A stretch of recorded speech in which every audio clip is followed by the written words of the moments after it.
Roger Hickey is my friend and colleague and co-director of the Campaign for America's Future, where I am a senior fellow. He's a good friend of the program, a good friend of the progressive movement, and we're delighted to have him back on the show. Roger, thanks for joining us. Thank you, Richard, and I, too, am a fan of turtles. I'm delighted to hear it. But turtles are not the subject du jour. This week, the Campaign for America's Future sponsored a very successful, and as far as I can tell, one-day conference on the new populism, and I thought we could talk about that for a little bit because I think it's a really important topic. And I wanted to start. There were a lot of great people there: Elizabeth Warren, Bernie Sanders, Rev Barber, and so on. I'm sure I'm leaving out other terrific guests. But I wanted to start out by just chatting with you for a minute on what you think the new populism is, because sometimes these phrases aren't precise. And in our mind, in your mind, what are your thoughts on what is the new populism? Well, more and more Americans are just coming to the conclusion that the powers that be, the people that control the economy, the people that buy our elections, are not only controlling that power and keeping the rest of us out, but they have driven our economy into a ditch, and they are forgetting about the majority of Americans whose prosperity is essential to a healthy economy. We have been taken over by oligarchs, and those oligarchs are running the system for their own destructive benefit, destructive to the rest of us. And more people are coming to that realization. It used to be that this was a country where people were optimistic about the middle class. They were optimistic about economic opportunity for the next generation. It used to be that we had a vision for investing in the future and using our government to expand opportunity. More and more people are starting to realize that we've got to get together in a populist movement, the little guys against the big guys, which has happened periodically in our history, to set things straight. People know now that the game is rigged, and it's rigged for the benefit of the ultra-wealthy and the corporations. And we've got to take over the apparatus of government, and we've got to make the economy work for all working people. To me, that's populism has been throughout our history, and this is a populist moment because we need to get our country back in the hands of the majority. Well, what do you say to folks who would answer, particularly from the right, by saying that this is class warfare or envy of the wealthy? Well, Americans are not very envious people. Most Americans kind of like the wealthy, and we've always had an economy where people can get rich. But this is a class of people, the majority of Americans, middle class and poor people, uniting and fighting back against the overclass. So in that sense, it is class warfare. In this sense, it is the majority of people mobilizing and organizing themselves to say it's time for a change. And if you want to call that class warfare, I'm on the side of the majority of Americans who are now losing out. And this happens periodically in American life, and it happened in the original populist movement back in the 1800s. It happened in the coming together of the labor movement before the New Deal, and it came together during the civil rights movement and anti-war movements in the 1960s. We are going to continue to lose until we get together and fight back. Well, and one of the interesting things you mentioned, I mean, what you really described is defending the majority. And I remember after the First World War, well, I don't personally remember, but they changed the name of the Department of War to the Department of Defense. So maybe we should start calling it class defense instead. But you've mentioned a couple times the majority, and I think this is such an important aspect when we talk about the new populism. You know, we all collaborated at Campaign for America's Future and helped putting together the website called populistmajority.org that shows all the polling results, indicating that the people want a fairer and a more equitable set of economic policies. And we had a presentation on that. We'll talk in the second segment about we'll hear clips from a couple of the speakers and so on, but I think one of the speakers that was very important, who we may not hear from in the second segment, is Celinda Lake, the pollster, and maybe you could tell us a little bit about what her results and some of the other polls we've studied show about public opinion on these issues. Yep. Celinda, who is a veteran pollster, has polled for lots of successful candidates, does the battleground poll with a Republican on politics. She's a real veteran, and she ran down the numbers about how Americans are converging and coming to agreement about the need for action, especially around the economy. People feel that it's simply not working for average folks, even though it's been declared a recovery, that the new American electorate, the people that elected Barack Obama and are the wave of the future demographically, Hispanics, African Americans, women, young people,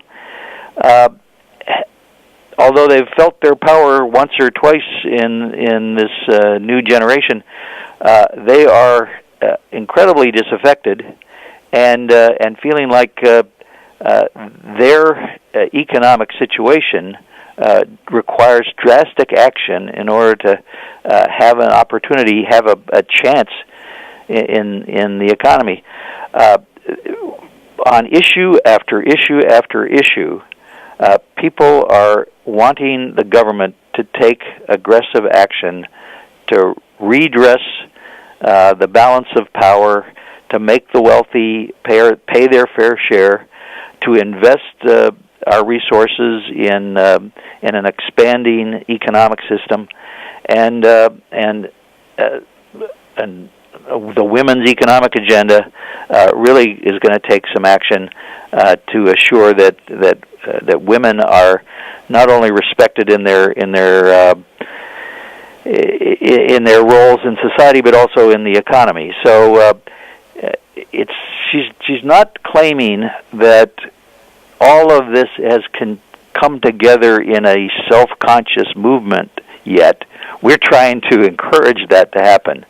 But when you dig underneath whatever person's identity, Republican, Midwestern farmer, or industrial worker, or unemployed person, there's a commonality of grievance and a desire for action that all of these folks and all of these demographic groups are expressing, and we think that there's a potential there, and it's still a potential for a real grassroots rebellion. That's what the new populism could and should be.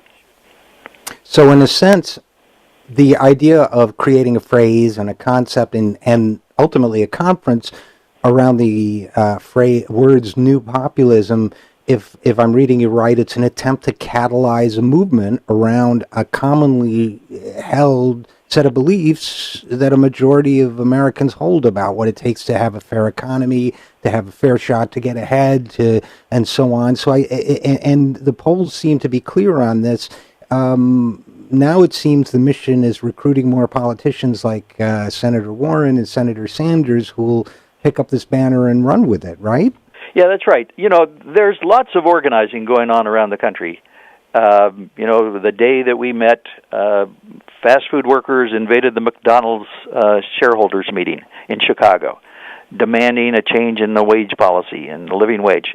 There's organizing around Social Security. There's organizing around jobs. There's organizing around all kinds of issues. And one of the things that, with a lot of different constituencies, and one of the things that we're trying to do is raise a flagpole that people, all of this organizing can rally around, that there's a commonality to these economic demands that people are making. And secondly, you're absolutely right.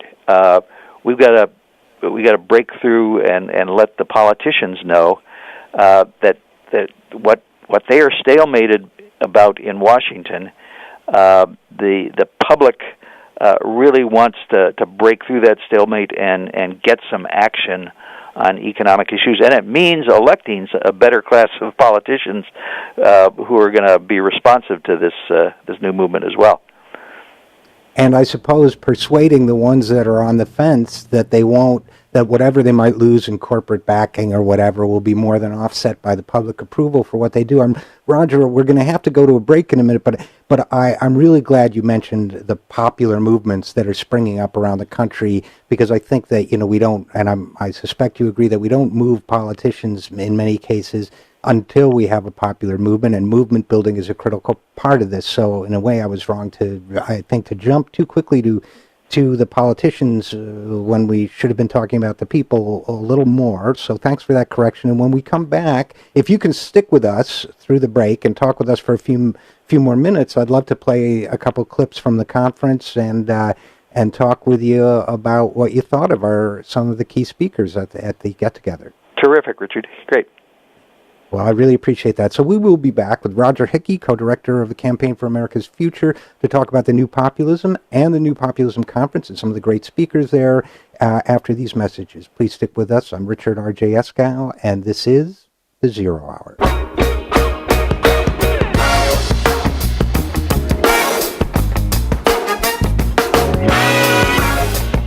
And we are back on the Zero Hour. I am Richard RJ Eskow, and continuing with us is Roger Hickey, co-director of the Campaign for America's Future. We're talking about the New Populism, both the movement and the conference, which was held this week in Washington, D.C. And by the way, the keynote speaker, Elizabeth Warren, while she was on the air, we had a total of, according to the data feedback with systems or whatever, of 10,000 people viewing Senator Warren's speech, which in internet terms is a huge success. I viewed the Pete Peterson Austerity Fiscal Summit online last week, and President Bill Clinton, who's a huge draw everywhere he goes, had a total of 172 viewers for his sales pitch for Austerity Light. So I think that suggests, however you parse those numbers, that there is a market and a movement and a desire for the new populism out there. And what I thought we'd do in this segment, Roger, is talk a little bit about some of the individual speakers and what they had to say, and maybe listen to a clip beforehand, starting with Senator Warren, who was the keynote speaker and brought her best game, I would say. Let's hear a clip. Great. Go ahead. Let's hear a clip, Pete. When conservatives talk about opportunity, they mean opportunities for the rich to get richer and for the powerful to get more powerful. They don't mean opportunities for a young person facing $100,000 in student loan debt to start a life, for someone out of work to get back on his feet, or for someone who worked hard all her life to retire with dignity. The game is rigged. The rich and the powerful have lobbyists and lawyers and plenty of friends in Congress. Everyone else, not so much. Now we so what do you think? Whoops. What do you think, Roger? Pretty good speech. What were the big takeaways? It was really a powerful speech, and she's been honing this message not only through her election, her work in the Senate, but also her book travels around her new book, talking to people all over the country. The thing that impressed me was that not only did she do her normal focus on the banks and on consumer protection, but she went through a litany at the end where she talked about what progressive populists are about, investing in people, stronger Wall Street rules. Nobody should work full-time and live in poverty. You should be able to retire in dignity, go to college without being crushed by debt, bargain together as union members, equal pay for equal work, workplace fairness, and it was a pretty good agenda for our conference. She is now consciously the leader of this new progressive populist movement, and she's taking that role. It's very exciting. That is extremely exciting, and she's taking that role while still functioning as a member of the Senate, where compromise and deal making and all of that is written in the DNA of the job. So she's, in my opinion, showing that it can be done. You can work in the political world without compromising the basic message and you communicate and the basic values you hold. And speaking of basic values, another terrific speaker, in my opinion, was Rev Barber from North Carolina. We have a clip of him. Can we hear that, please? Because it's time to take this nation to higher ground. And I just stopped by to tell you, if we'll learn this history and learn from this history and ask people to go deeper than just left or right or Democrat and Republican, if we can build a coalition in North Carolina in the South, if we can build a coalition in Mitchell County that's 99% white and 89% of Republican, don't tell me that we can't build coalition all over America. Don't tell me that we can't transform this current tide of extremism. I want to know, Ephraim, are you ready to fight? God has given... Well... He is a preacher.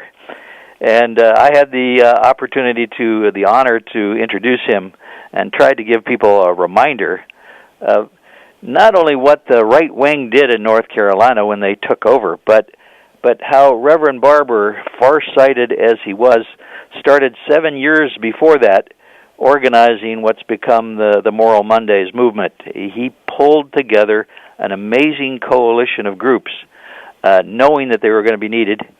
And then when this big infusion of right-wing money came in and swamped the elections in 2012, they started organizing. And it's a model for mobilizing what he calls a fusion progressive populist movement, blacks and whites and all kinds of other folks working together to take back their state. And he is literally an evangelist for this vision that is really informed and led by what's right as opposed to what's wrong.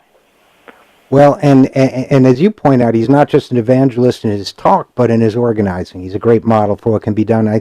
Senator Bernie Sanders and what he had to say, could we hear that for a second? Rather than hear the clip, maybe you can just give us some thoughts on what he had to say. Well, you know, Bernie is almost at the point of running for president. He's talking about if nobody else will do it, he's going to enter the Democratic primaries. And so this was a natural audience for him, people who want a real debate about the future of the Democratic Party as well. So he gave his normal, full steam ahead defense of programs like Social Security, but also an argument about why we've got to free the economy from the power of the oligarchs and the corporate and the wealthy elites that are taking over our political system. It was a stem winder of a speech. You'll soon be able to find it at ourfuture.org, the video of all of the speeches from the conference, ourfuture.org /the New Populist Conference. And we're getting some of those out by email today. It was a real great combination of inspiring leaders, organizers, activists, and a few experts. All of them are experts, really. All working in one way or another to build a new populist movement. Well, to me, it was, it was a very successful day, and if I didn't think it was, I wouldn't say so. I'd think of some indirect way of describing it. It was a terrific day, and I think it's very, very important to keep hammering this message. And so Roger Hickey, co-director for the Campaign for America's Future, thanks so much for joining us, and thanks so much for